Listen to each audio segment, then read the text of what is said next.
মিয়ানমারের অভ্যন্তরে সংঘাতের জেরে দেশটি থেকে পালিয়ে বাংলাদেশে আশ্রয় নিয়েছে আরও ১১৪ জন।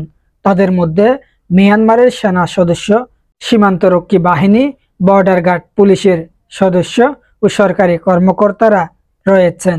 এ নিয়ে গত রোববার থেকে দেশটির মোট ২২৯ জন পালিয়ে এসেছেন বাংলাদেশে, যাদের বেশিরভাগ বিজেপির সদস্য। বাংলাদেশ বর্ডার গার্ড বিজিবি সূত্র জানা গেছে, মিয়ানমার থেকে মঙ্গলবার সকাল ৯টার দিকে পালিয়ে আসে উখিয়া উপজেলা পালংখালী ইউনিয়নের রহমতের বিল সীমান্ত দিয়ে প্রবেশ করেন ১১৪ জন। তাদের মধ্যে বিজিবি সদস্য, সরকারি কর্মকর্তা, সেনা সদস্য রয়েছেন। বিজিবি ও সেনা সদস্যদের নিরস্ত্রকরণ করে বিজিবি হেফাজতে রাখা হয়েছে। তাদের সবার পরিচয় নেওয়া হয়েছে। সূত্র জানিয়েছে, রোববার থেকে আশ্রয় নেওয়া বিজিবির সদস্যদের মধ্যে অনেকেই আহত। কক্সবাজার সদর হাসপাতালের আবাসিক medical officer MRO Mohammad Ashikur Rahman জানান, কক্সবাজার হাসপাতালে এ পর্যন্ত ৯ জনকে ভর্তি করা হয়। এর মধ্যে 4 জনকে চট্টগ্রাম মেডিকেল কলেজ হাসপাতালে পাঠানো হয়েছে।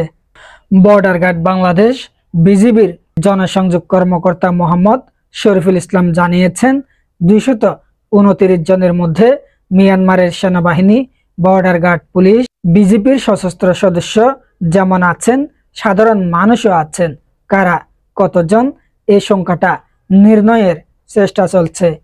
বিজিবি সূত্রে আরো জানিয়েছে, মঙ্গলবার সকাল ৯টার দিকে কক্সবাজারের উখিয়া উপজেলার পালংখালী ইউনিয়নের রহমতের বিল সীমান্ত দিয়ে নতুন করে মিয়ানমার থেকে বিজিপি, সেনা ও সরকারি কর্মকর্তাদের পালিয়ে আসার ঘটনা ঘটে। তাদের রহমতের বিল বিজিবি ফাঁড়িতে আশ্রয় দেওয়া হয়েছে। প্রসঙ্গত, গত শনিবার ৩ ফেব্রুয়ারি থেকে সীমান্ত শিবির দখলকে কেন্দ্র করে মিয়ানমারের সামরিক জান্তা বাহিনীর সঙ্গে বিদ্রোহী দলগুলোর সংঘর্ষ চলছে।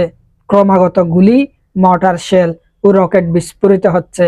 মিয়ানমার থেকে আসা গোলায় বাংলাদেশের বান্দরবানের নাইক্ষ্যংছড়ি উপজেলায় এক বাংলাদেশি সহ 2 জন নিহত হয়েছেন।